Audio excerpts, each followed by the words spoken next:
सत श्री अकाल, तुसीं देख रहे हो पंजाब मेल यूएसए टीवी। मैं वरुण कौर मान। खबरां दे बुलेटिन च तुहाडा स्वागत। खबरां दे बुलेटिन दे sponsor real estate broker Mohan Cheema. Real estate दी दुनिया च मन्निया परमन्निया नाम पेश ने। पहलां चुणवीआं खबरां। कनेडा दीआं टिकटां बुक नहीं कर सकणगे भारतीय ट्रैवल एजेंट। बाइडन ने अमेरिकी कंपनियां ते रूसी साइबर हमलिਆਂ ਦੀ ਦਿੱਤੀ चेतावनी। इस हफ्ते यूरोप यात्रा दौरान पोलैंड जाणगे बाइडन। व्हाइट हाउस बाइडन ने सऊदी अरब नूं भेजियां पैट्रियट मिसाइलां। रूस नूं लैके भारत दे रुख तो अमेरिका नाराज। बाइडन ने पहली बार मुद्दे ते कीतियां कुछ वड्डियां गल्लां। अमेरिका च नवां वायरस फैलण दा खतरा। कनेडा विच बंद होए 3 कॉलेजां दे विद्यार्थियों नूं राहत। ते हुण इन्हां खबरां दा विस्तार।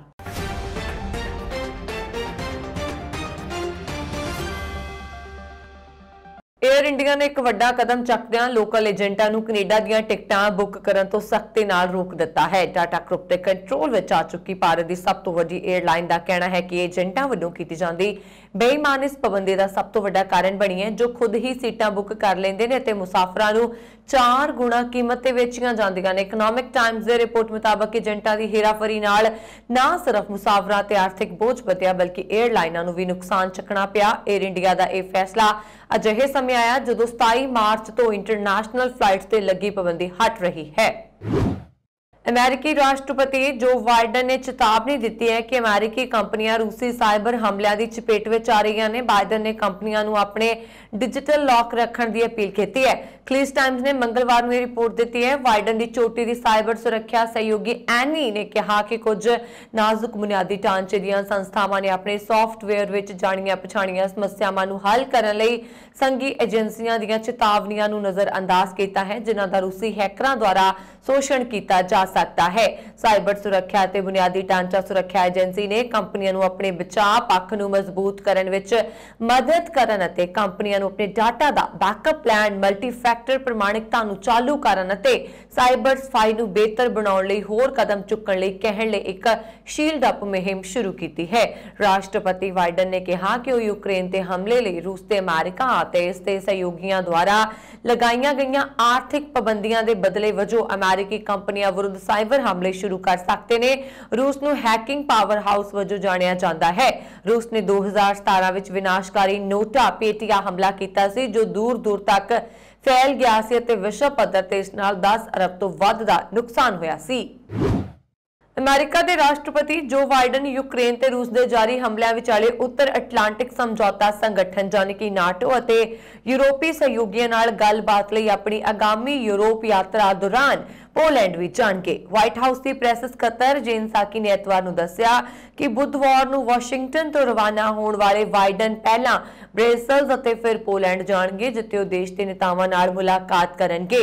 पोलैंड यूक्रेन का गुआढ़ी देश है। पोलैंड ने जंग पीड़ित देश तो हिजरत करने वाले 20 लाख तो ज्यादा लोगों को शरण दी है। पोलैंड ने हमेशा नाटो के अपने साथी मैंबरां नाले खून खराबा रोकने लई ज्यादा कोशिश करने की अपील की है। व्हाइट हाउस के अधिकारियों ने पहला कहा सी कि बाइडन की यूक्रेन की यात्रा करने दो कोई योजना नहीं है। अमेरिका ने हाल ही के हफ्तों में सऊदी अरब नूं वड्डी गिणती which anti missile patriot system भेजे ने। बाइडन प्रशासन द्वारा इस कदम नूं वधदे गुंझलदार यूएस सऊदी अरब संबंधां विच तणाव नूं घट करन दी कोशिश वजों देखा जा रहा। प्रशासन के एक सीनियर अधिकारी ने एतवार रात नूं पुष्टि की है कि सऊदी अरब नूं एंटी मिसाइल इंटरस्पेक्टर भेजे गए ने। अधिकारी ने नाम गुप्त रखने की शर्त ते कहा कि राष्ट्रपति जो बाइडन ने वादा किया है कि अमेरिका इस खेत्र में अपने दोस्तों नाल खड़ा रहेगा। उन्होंने वादे मुताबक यह फैसला लिया गया। व्हाइट हाउस के राष्ट्रीय सुरक्षा सलाहकार जैक सुलीवान ने एतवार नूं यमन विच सरगर्म हुती बलों की निंदा की। हुती बलों ने मुख सऊदी पावर स्टेशनों ते ड्रोन अते मिसाइल हमले किए, एक नूं अग लगा दी अते दूजे ते तेल उत्पादन नूं अस्थाई तौर पर रोक दिता। सऊदी अरब का कहना है कि हुती बागियां दे हमलिਆਂ नूं रोकण लई इंटरस्पेक्टर महत्वपूर्ण है। रूस यूक्रेन युद्ध विच भारत के रुख तो अमेरिका नाराज है अते जो बाइडन ने बयान तो साफ नजर आ रहा। ਅਮਰੀਕੀ ਰਾਸ਼ਟਰਪਤੀ ਬਾਈਡਨ ਨੇ ਕਿਹਾ ਹੈ ਕਿ ਭਾਰਤ ਅਮਰੀਕਾ ਦੇ ਪ੍ਰਮੁੱਖ ਸਹਿਯੋਗੀਆਂ ਵਿੱਚੋਂ ਇੱਕ ਅਪਵਾਦ ਹੈ ਅਤੇ ਰੂਸ ਨੂੰ ਯੂਕਰੇਨ ਉੱਤੇ ਹਮਲੇ ਲਈ ਸਜ਼ਾ ਦੇਣ ਵਾਲੀਆਂ ਪੱਛਮੀ ਪਾਬੰਦੀਆਂ ਨੂੰ ਲੈ ਕੇ ਕੁਝ ਅਸਥਿਰ ਰਿਹਾ। ਤੁਹਾਨੂੰ ਦੱਸ ਦਈਏ ਕਿ ਭਾਰਤ ਨੇ ਇਸ ਮੁੱਦੇ ਤੇ ਹੁਣ ਤੱਕ ਕਾਫੀ ਸਖਤ ਪ੍ਰਤੀਕਿਰਿਆ ਦਿੱਤੀ ਹੈ ਔਰ ਰੂਸ ਦੀ ਆਲੋਚਨਾ ਤੋਂ ਬਚਦਾ ਰਿਹਾ। ਅਮਰੀਕਾ ਦੇ ਵਪਾਰਕ ਨੇਤਾਵਾਂ ਦੀ ਬੈਠਕ ਨੂੰ ਸੰਬੋਧਨ ਕਰਦੇ ਹੋਏ ਜੋ ਬਾਈਡਨ ਨੇ ਕਿਹਾ ਕਿ ਭਾਰਤ ਕਵਾੜ ਸਹਿਯੋਗੀਆਂ ਦੇ ਸੰਭਾਵਿਤ ਅਪਵਾਦ ਦੇ ਨਾਲ ਇਸ ਦੇ ਕੁਝ ਹਿੱਸੇ ਵਿੱਚ ਅਸਥਿਰ ਹੈ, ਪਰ ਜਾਪਾਨ ਅਤੇ ਆਸਟ੍ਰੇਲੀਆ ਬੇहद ਮਜ਼ਬੂਤ ਰਹੇ ਨੇ। ਉਹਨਾਂ ਨੇ ਅੱਗੇ ਕਿਹਾ ਕਿ ਨਾਟੋ ਪਹਿਲਾਂ ਕਦੇ ਵੀ ਇੰਨਾ ਸ਼ਕਤੀਸ਼ਾਲੀ ਅਤੇ ਇਕਜੁੱਟ ਨਹੀਂ ਸੀ ਜਿੰਨਾ ਅੱਜ ਹੈ। ਅਮਰੀਕੀ ਰਾਸ਼ਟਰਪਤੀ ਨੇ ਕਿਹਾ ਕਿ ਵਲਾਦੀਮੀਰ ਪੁਤਿਨ ਇਹ ਅੰਦਾਜ਼ਾ ਨਹੀਂ ਲਗਾ ਸਕਦੇ ਕਿ ਨਾਟੋ ਅਤੇ ਪੱਛਮੀ ਸਹਿਯੋਗੀ ਯੂਕਰੇਨ ਤੇ ਉਸਤੇ ਹਮਲੇ ਵਿਸ਼ਵ ਵਿਆਪੀ ਜਵਾਬ ਵਿੱਚ ਇੰਨੇ ਇਕੱਠੇ ਹੋਣਗੇ। ਰੂਸ ਨੂੰ ਆਪਣੇ ਕੀਤੇ ਦੀ ਸਜ਼ਾ ਭੁਗਤਣੀ ਪਏਗੀ। ਵਰਣਨਯੋਗ ਹੈ ਕਿ ਇਸ ਮਹੀਨੇ ਦੇ ਸ਼ੁਰੂ ਵਿੱਚ ਹੋਈ ਵਰਚੁਅਲ ਕੁਆਡ ਕਾਨਫਰੰਸ ਵਿੱਚ ਆਸਟ੍ਰੇਲੀਆ, ਜਾਪਾਨ ਅਤੇ ਅਮਰੀਕਾ ਦੇ ਨੇਤਾਵਾਂ ਨੇ ਰੂਸੀ ਹਮਲੇ ਦੀ ਨਿੰਦਾ ਕੀਤੀ ਸੀ। ਉਧਰ ਭਾਰਤ ਦੇ ਪ੍ਰਧਾਨ ਮੰਤਰੀ ਨਰਿੰਦਰ ਮੋਦੀ ਨੇ ਗੱਲਬਾਤ ਅਤੇ ਕੂਟਨੀਤੀ ਦੇ ਰਾਹ ਤੇ ਮੁੜਨ ਦੀ ਲੋੜ ਨੂੰ ਦੁਹਰਾਇਆ। ਕੋਰੋਨਾ ਦਾ ਸਭ ਤੋਂ ਵੱਧ ਕਹਿਰ ਚੱਲਣ ਵਾਲੇ ਅਮਰੀਕਾ ਵਿੱਚ ਹੁਣ ਇੱਕ ਨਵਾਂ ਵਾਇਰਸ ਫੈਲਣ ਦਾ ਖਤਰਾ ਪੈਦਾ ਹੋ ਗਿਆ। ਛੋਟੇ ਜੀਵ ਦੇ ਕੱਟਣ ਨਾਲ ਫੈਲ ਰਹੇ ਨਵੇਂ ਵਾਇਰਸ ਦੀ ਲਪੇਟ ਵਿੱਚ ਹੁਣ ਤੱਕ ਅਮਰੀਕਾ ਦੇ 6 ਰਾਜ ਆ ਚੁੱਕੇ ਨੇ। ਜੇਕਰ ਜਲਦ ਹੀ ਇਸ ਤੇ ਕਾਬੂ ਨਹੀਂ ਪਿਆ ਤਾਂ ਇਹ ਹੋਰਨਾਂ ਸੂਬਿਆਂ ਵਿੱਚ ਕਹਿਰ ਢਾ ਸਕਦਾ ਹੈ। ਛੋਟਾ ਜਿਹਾ ਜੀਵ ਇੱਕ ਤਰ੍ਹਾਂ ਦਾ ਚਿੱਚੜ ਹੈ ਜੋ ਜਾਨਵਰਾਂ ਤੇ ਮਨੁੱਖਾਂ ਦੇ ਸਰੀਰ ਵਿੱਚ ਚਿਪਕ ਜਾਂਦਾ ਹੈ ਅਤੇ ਉਹਨਾਂ ਦਾ ਖੂਨ ਚੂਸਦਾ ਹੈ। ਇਸ ਦੇ ਨਾਲ ਹੀ ਇਹ ਵਾਇਰਸ ਮਨੁੱਖੀ ਸਰੀਰ ਵਿੱਚ ਕਈ ਤਰ੍ਹਾਂ ਦੀਆਂ ਬਿਮਾਰੀਆਂ ਵੀ ਪੈਦਾ ਕਰਦਾ ਹੈ। ਇਹ ਹਾਰਟਲੈਂਡ ਵਾਇਰਸ ਇਹਨਾਂ ਦਿਨਾਂ ਅਮਰੀਕਾ 'ਚ 6 ਰਾਜਾਂ ਵਿੱਚ ਫੈਲ ਚੁੱਕਾ। ਇਸ ਸਮੇਂ ਇਹ ਜਾਰਜੀਆ ਵਿੱਚ ਫੈਲ ਰਿਹਾ। ਜਾਣਕਾਰੀ ਸਾਹਮਣੇ ਆਈ ਹੈ ਕਿ ਹਾਰਟਲੈਂਡ ਵਾਇਰਸ ਦੇ ਕੁਝ ਮਰੀਜ਼ਾਂ ਨੂੰ ਹਸਪਤਾਲ ਵਿੱਚ ਦਾਖਲ ਕਰਵਾਉਣ ਦੀ ਲੋੜ ਹੈ। ਅਮਰੀਕਾ ਦੇ ਰੋਗ ਨਿਯੰਤਰਣ ਅਤੇ ਰੋਕਥਾਮ ਨੇ ਕਿਹਾ ਕਿ ਵਾਇਰਸ ਨਾਲ ਹੋਣ ਵਾਲੀਆਂ ਮੌਤਾਂ ਦੀ ਗਿਣਤੀ ਅਜੇ ਵੀ ਘੱਟ ਹੈ। ਇਸ ਵਾਇਰਸ ਦੀ ਲਪੇਟ ਵਿੱਚ ਆਏ ਮਰੀਜ਼ ਜ਼ਿਆਦਾਤਰ ਲੋਕ ਠੀਕ ਹੋ ਜਾਂਦੇ ਨੇ, ਪਰ ਇਹ ਬਜ਼ੁਰਗਾਂ ਲਈ ਖਤਰਨਾਕ ਹੈ। ਇਸ ਕਾਰਨ ਹੁਣ ਤੱਕ ਕਈ ਬਜ਼ੁਰਗਾਂ ਦੀ ਮੌਤ ਹੋ ਗਈ ਹੈ। ਕੈਨੇਡਾ 'ਚ ਮੌਂਟਰੀਅਲ ਦੇ 3 ਕਾਲਜ ਬੰਦ ਹੋਣ ਕਾਰਨ ਸੰਘਰਸ਼ ਕਰ ਰਹੇ ਪੰਜਾਬੀਆਂ ਸਣੇ ਸੈਂਕੜੇ ਭਾਰਤੀ ਤੇ ਕੈਨੇਡੀਅਨ ਵਿਦਿਆਰਥੀਆਂ ਨੂੰ ਕੁਝ ਰਾਹਤ ਮਿਲਦੀ ਨਜ਼ਰ ਆ ਰਹੀ ਹੈ। ਮੌਂਟਰੀਅਲ ਦੇ ਇੱਕ ਅਦਾਲਤ ਨੇ ਇਹਨਾਂ ਵਿਦਿਆਰਥੀਆਂ ਨੂੰ ਰਾਹਤ ਦਿੰਦੇ ਇਹਨਾਂ ਦੇ ਹੱਕ ਵਿੱਚ ਕੁਝ ਫੈਸਲੇ ਦਿੱਤੇ ਨੇ। ਪ੍ਰੈਸ ਨਾਲ ਗੱਲਬਾਤ ਕਰਦਿਆਂ ਮੌਂਟਰੀਅਲ ਯੂਥ ਸਟੂਡੈਂਟ ਆਰਗੇਨਾਈਜੇਸ਼ਨ ਦੇ ਆਗੂ ਵਰੁਣ ਖੰਨਾ, ਹਰਿੰਦਰ ਸਿੰਘ ਅਤੇ ਮਨਜੋਤ ਸਿੰਘ ਨੇ ਕਿਹਾ ਕਿ ਬੀਤੀ 14 ਮਾਰਚ ਨੂੰ ਮੌਂਟਰੀਅਲ ਦੀ ਅਦਾਲਤ ਵੱਲੋਂ ਵਿਦਿਆਰਥੀਆਂ, 3 ਕਾਲਜਾਂ ਦੇ ਪ੍ਰਬੰਧਕਾਂ ਅਤੇ ਦੋਹਾਂ ਧਿਰਾਂ ਦੇ ਵਕੀਲਾਂ ਦੀ ਮਾਣਯੋਗ ਜੱਜ ਨਾਲ ਵਰਚੁਅਲ ਸੁਣਵਾਈ ਹੋਈ। ਲੰਬੀ ਵਿਚਾਰ ਚਰਚਾ ਵਿੱਚੋਂ ਸੰਘਰਸ਼ ਕਰ ਰਹੇ ਵਿਦਿਆਰਥੀਆਂ ਦੇ ਹੱਕ ਵਿੱਚ ਕੁਝ ਫੈਸਲੇ ਸਾਹਮਣੇ ਆਏ ਨੇ। ਆਗੂਆਂ ਨੇ ਦੱਸਿਆ ਕਿ ਇਸ ਤੋਂ ਬਿਨਾਂ ਭਾਰਤ ਵਿੱਚ ਰਹਿੰਦੇ 502 ਵਿਦਿਆਰਥੀਆਂ ਨੂੰ ਪੂਰੀ ਫੀਸ ਵਾਪਸ ਦੇਣ ਦੀ ਬਜਾਏ ਸਟੱਡੀ ਵੀਜ਼ਾ ਦੁਬਾਰਾ ਅਪਲਾਈ ਕਰਨ ਲਈ ਕਿਹਾ ਗਿਆ, ਪਰ ਇਹ 502 ਵਿਦਿਆਰਥੀ ਪੂਰੀ ਫੀਸ ਵਾਪਸੀ ਦੀ ਮੰਗ ਉੱਤੇ ਅੜੇ ਹੋਏ ਨੇ। ਇਸ ਕੇਸ ਦੀ ਅਗਲੀ ਸੁਣਵਾਈ ਮਾਰਚ ਮਹੀਨੇ ਦੇ ਅਖੀਰ ਤੇ ਹੋਏਗੀ। 2 ਅਪ੍ਰੈਲ ਤੋਂ ਪੱਛਮੀ ਆਸਟ੍ਰੇਲੀਆ ਸੂਬੇ ਦੇ ਸ਼ਹਿਰ ਪਰਥ ਵਿੱਚ ਹੋਣ ਵਾਲੀਆਂ 34ਵੀਆਂ ਸਾਲਾਨਾ ਆਸਟ੍ਰੇਲੀਆਈ ਸਿੱਖ ਖੇਡਾਂ ਦੀਆਂ ਸਭ ਤਿਆਰੀਆਂ ਮੁਕੰਮਲ ਕਰ ਲਈਆਂ ਗਈਆਂ ਨੇ। ਆਸਟ੍ਰੇਲੀਆ ਦੇ ਪੰਜਾਬੀ ਭਾਈਚਾਰੇ ਵੱਲੋਂ ਕੌਮੀ ਪੱਧਰ ਤੇ ਆਯੋਜਿਤ ਹੋਣ ਵਾਲੀਆਂ 34ਵੀਆਂ ਸਾਲਾਨਾ ਸਿੱਖ ਖੇਡਾਂ 2 ਤੋਂ 4 ਅਪ੍ਰੈਲ ਤੱਕ ਪੱਛਮੀ ਆਸਟ੍ਰੇਲੀਆ ਦੇ ਸ਼ਹਿਰ ਪਰਥ ਦੀ ਕਰਟਿੰਗ ਯੂਨੀਵਰਸਿਟੀ ਬੈਂਟਲੀ ਵਿੱਚ ਪੂਰੇ ਉਤਸ਼ਾਹ ਨਾਲ ਕਰਵਾਇਆ ਜਾ ਰਹੀਆਂ ਨੇ। ਖੇਡ ਦੌਰਾਨ ਕਰਵਾਏ ਜਾ ਰਹੇ ਸਿੱਖ ਫੋਰਮ ਅਤੇ ਸੱਭਿਆਚਾਰਕ ਵੰਨਗੀਆਂ ਦਰਸ਼ਕਾਂ ਦੀ ਖਿੱਚ ਦਾ ਕੇਂਦਰ ਹੋਣਗੀਆਂ। ਜਾਣਕਾਰੀ ਦਿੰਦੇ ਹੋਏ ਕੌਮੀ ਪ੍ਰਧਾਨ ਸਰਬਜੋਤ ਸਿੰਘ ਢਿੱਲੋਂ ਨੇ ਦੱਸਿਆ ਕਿ ਪਰਥ ਸਿੱਖ ਖੇਡਾਂ ਨੂੰ ਸਮਰਪਿਤ ਵੱਖ-ਵੱਖ ਸ਼ਹਿਰਾਂ ਵਿੱਚ ਰੀਜਨਲ ਟੂਰਨਾਮੈਂਟ ਲਿਖੇ ਗਏ ਤਾਂ ਜੋ ਸਥਾਨਕ ਦਰਸ਼ਕ ਆਪਣੇ ਸ਼ਹਿਰਾਂ ਵਿੱਚ ਹੀ ਖੇਡਾਂ ਦਾ ਆਨੰਦ ਮਾਣ ਸਕਣ। ਮੈਲਬੌਰਨ, ਸਿਡਨੀ, ਬ੍ਰਿਸਬੇਨ ਅਤੇ ਐਡੀਲੇਡ ਵਿੱਚ ਹੋਣ ਵਾਲੀਆਂ ਇਹਨਾਂ ਖੇਡਾਂ 'ਚ ਸਥਾਨਕ ਲੋਕਾਂ ਦੀ ਸ਼ਮੂਲੀਅਤ ਨਾਲ ਆਪਸੀ ਸਾਂਝ ਅਤੇ ਖੇਡ ਭਾਵਨਾ ਨੂੰ ਹੋਰ ਪ੍ਰਬੱਖ ਕਰਨ ਦਾ ਮੌਕਾ ਮਿਲੇਗਾ। ਕੌਮੀ ਕਮੇਟੀ ਦੀ ਰਹਿਨੁਮਾਈ ਹੇਠ ਸਥਾਨਕ ਕਮੇਟੀਆਂ ਵੱਲੋਂ ਆਪੋ ਆਪਣੇ ਸ਼ਹਿਰਾਂ ਵਿੱਚ ਈਸਟਰ ਵੀਕਐਂਡ ਤੇ ਖੇਡ ਪ੍ਰੋਗਰਾਮ ਉਲੀਕੇ ਗਏ ਨੇ। ਇਹਨਾਂ ਖੇਡਾਂ ਵਿੱਚ ਫੁੱਟਬਾਲ, ਰੱਸਾਕਸ਼ੀ, ਕ੍ਰਿਕਟ, ਦੌੜਾਂ, ਵਾਲੀਬਾਲ, ਨੈਟਬਾਲ, ਟੈਨਿਸ ਅਤੇ ਬੈਡਮਿੰਟਨ ਦੇ ਮੁਕਾਬਲੇ ਕਰਵਾਏ ਜਾਣਗੇ। ਕੈਨੇਡਾ ਦੇ ਸੂਬੇ ਓਨਟਾਰੀਓ ਨੇ ਸਕੂਲਾਂ, ਰੈਸਟੋਰੈਂਟਾਂ, ਜਿਮਾਂ ਅਤੇ ਸਟੋਰਾਂ ਸਮੇਤ ਜ਼ਿਆਦਾਤਰ ਅੰਦਰੂਨੀ ਸੈਟਿੰਗਾਂ ਵਿੱਚ ਆਪਣੀਆਂ ਮਾਸਕਿੰਗ ਲੋੜਾਂ ਅੱਜ ਤੋਂ ਹਟਾ ਲਿਆ ਹੈ। ਇਹ ਬਦਲਾਅ ਸੂਬੇ ਵੱਲੋਂ ਟੀਕਾਕਰਨ ਦੇ ਪ੍ਰਮਾਣ ਪੱਤਰ, ਨਿਯਮਾਂ ਅਤੇ ਸਮਰੱਥਾ ਸੀਮਾਵਾਂ ਨੂੰ ਹਟਾਉਣ ਤੋਂ ਕੁਝ ਹਫ਼ਤਿਆਂ ਬਾਅਦ ਆਇਆ।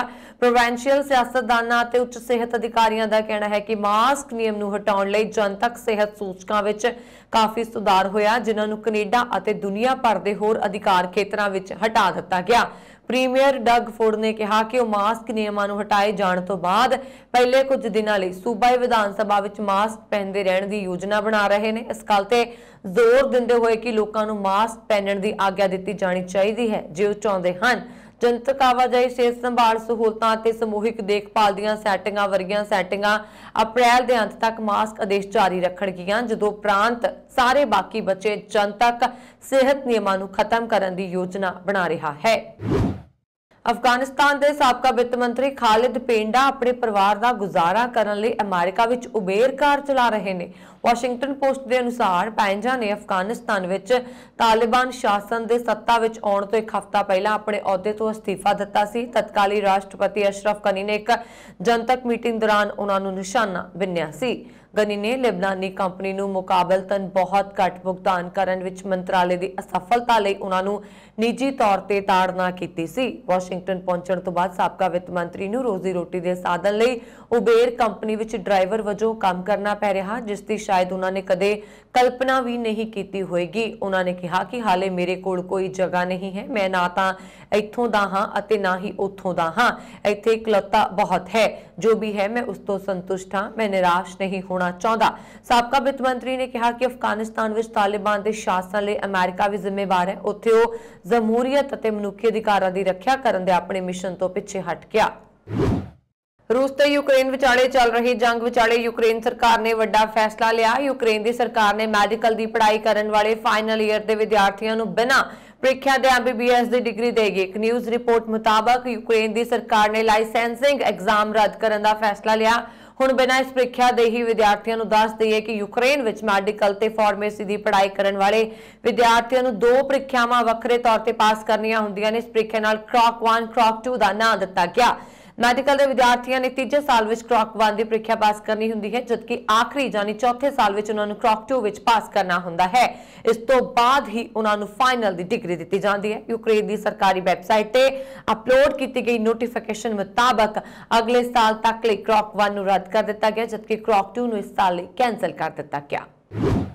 यूक्रेन के अधिकारियों ने मारियोपोल विच हथियार सुट्टण दी रूस की मांग नूं ठुकरा दिता। रूस ने कहा सी कि यूक्रेनी बल समर्पण करके चिट्टे झंडे लहराउण, इस तो बाद ही घिरे हुए शहर विच सुरक्षित लांघा दिता जाएगा। जिक्रयोग है कि मारियोपोल बंदरगाह वाला शहर है ते रणनीतिक तौर पर बेहद महत्वपूर्ण है। रूस जिथे मारियोपोल नूं जितण लई जोरदार बमबारी कर रहा, उत्थे ही यूक्रेन के बाकी हिस्सों विच भी जूझ रहा। राजधानी कीव विच रूस वालों की गई गोलाबारी नाल एक शॉपिंग सेंटर तबाह हो गया ते 8 लोगों की मौत हो गई। मारियोपोल उत्ते रूस 3 हफ्तिਆਂ ਤੋਂ ਬੰਬ ਸੁੱਟ ਰਿਹਾ है ਤੇ ਇੱਥੇ ਹਾਲਾਤ ਬਹੁਤ ਮਾੜੇ ਹੋ ਗਏ ਨੇ। हमले विच रूस ने एक आर्ट स्कूल ਨੂੰ ਨਿਸ਼ਾਨਾ ਬਣਾਇਆ, ਜਿੱਥੇ 400 ਲੋਕਾਂ ਨੇ ਸ਼ਰਨ ਲਈ ਹੋਈ ਹੈ। ਦੱਸਣਯੋਗ ਹੈ ਕਿ ਮਾਰੀਓਪੋਲ ਤੇ ਹੋਰ ਸ਼ਹਿਰਾਂ ਵਿੱਚ ਲੋਕਾਂ ਨੂੰ ਸੁਰੱਖਿਅਤ ਜਾਣ ਦੇਣ ਲਈ ਦੋਵਾਂ ਧਿਰਾਂ ਵੱਲੋਂ ਕਈ ਵਾਰ ਸਹਿਮਤੀ ਬਣਾਈ ਗਈ ਹੈ, ਪਰ ਇਹ ਯਤਨ ਅੰਸ਼ਕ ਤੌਰ ਤੇ ਸਫਲ ਹੋਏ ਹਨ ਜਾਂ फिर गोलीबंदी टुटन कारण नाकाम हो गए। मारियोपोल शहर नूं जितण ते रूसी फौज दक्षिणी ते पूर्वी यूक्रेन के हिस्से विच इकट्ठियां हो जाणगियां। इस दौरान अमेरिका के राष्ट्रपति जो बाइडन ने फ्रांस, जर्मनी, इटली ते बरतानिया के आगुओं नाल यूक्रेन जंग बारे गलबात भी की है। बाइडन जल्दी ही वर्ल्स ते पोलैंड जाणगे। भारत ते अमेरिका वालों यूक्रेन और हिंद प्रशांत खिते ते पश्चिमी एशिया विच बदल रहे हालातों बारे व्यापक चर्चा की गई। इस गलबात दौरान भारतीय वफद की अगवाई विदेश सकत्तर हर्षवर्धन श्रृंगला ने की, जबकि अमेरिकी वफद की अगवाई अमेरिकी विदेश विभाग की सियासी मामलों बारे अधीन सकत्तर विक्टोरिया नुलैंड ने की। नुलैंड अपने 3 देशों के दौरे तहत भारत विच ने। ਆਸਟ੍ਰੇਲੀਆ ਨੇ ਭਗਵਾਨ ਸ਼ਿਵ, ਭਗਵਾਨ ਵਿਸ਼ਨੂੰ ਅਤੇ ਜੈਨ ਪਰੰਪਰਾ ਆਦਿ ਨਾਲ ਸੰਬੰਧਿਤ 29 ਪੁਰਾਤਨ ਵਸਤਾਂ ਭਾਰਤ ਨੂੰ ਵਾਪਸ ਕੀਤੀਆਂ ਨੇ, ਜਿਨ੍ਹਾਂ ਦਾ ਪ੍ਰਧਾਨ ਮੰਤਰੀ ਨਰਿੰਦਰ ਮੋਦੀ ਨੇ ਨਿਰੀਖਣ ਕੀਤਾ ਸੀ। ਸਰਕਾਰੀ ਸੂਤਰਾਂ ਨੇ ਸੋਮਵਾਰ ਨੂੰ ਇਹ ਜਾਣਕਾਰੀ ਦਿੱਤੀ ਹੈ। ਉਹ ਪੁਰਾਤਨ ਵਸਤਾਂ ਵੱਖ-ਵੱਖ ਸਮੇਂ ਦੀਆਂ ਨੇ, ਜਿਨ੍ਹਾਂ ਵਿੱਚੋਂ ਕੁਝ 9-10 ਸਦੀਆਂ ਈਸਵੀ ਪੂਰਵ ਦੀਆਂ ਨੇ। ਸੂਤਰਾਂ ਨੇ ਦੱਸਿਆ ਕਿ ਇਤਿਹਾਸਕ ਕਦਮ ਵਿੱਚ ਆਸਟ੍ਰੇਲੀਆ ਨੇ ਭਾਰਤ ਨੂੰ 29 ਪੁਰਾਤਨ ਵਸਤਾਂ ਵਾਪਸ ਕਰ ਦਿੱਤੀਆਂ। ਇਹ ਪੁਰਾਤਨ ਵਸਤਾਂ 6 ਸ਼੍ਰੇਣੀਆਂ ਨਾਲ ਸੰਬੰਧਿਤ ਨੇ: ਸ਼ਿਵ ਅਤੇ ਉਹਨਾਂ ਦੇ ਚੇਲੇ, ਸ਼ਕਤੀ ਦੀ ਪੂਜਾ, ਭਗਵਾਨ ਵਿਸ਼ਨੂੰ ਅਤੇ ਉਹਨਾਂ ਦੇ ਰੂਪ, ਜੈਨ ਪਰੰਪਰਾ, ਚਿੱਤਰਕਾਰੀ ਅਤੇ ਸਜਾਵਟੀ ਵਸਤੂਆਂ।